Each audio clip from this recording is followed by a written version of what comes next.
রাজার ঘরে ছোট রানী এলো পদ্মাবতী,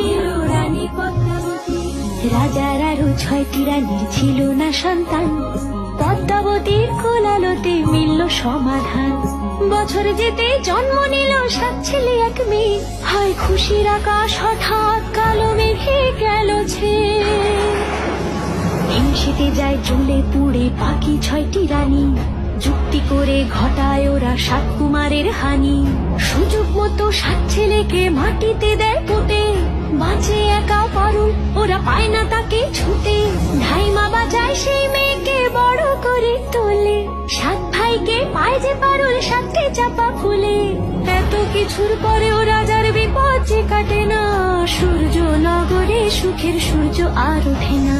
হিংসা বিবাদ বিচ্ছেদ আর প্রেমের কাহিনীতে পারুল বোন কি পারবে 7 ভাই চম্পাকে জাগাতে।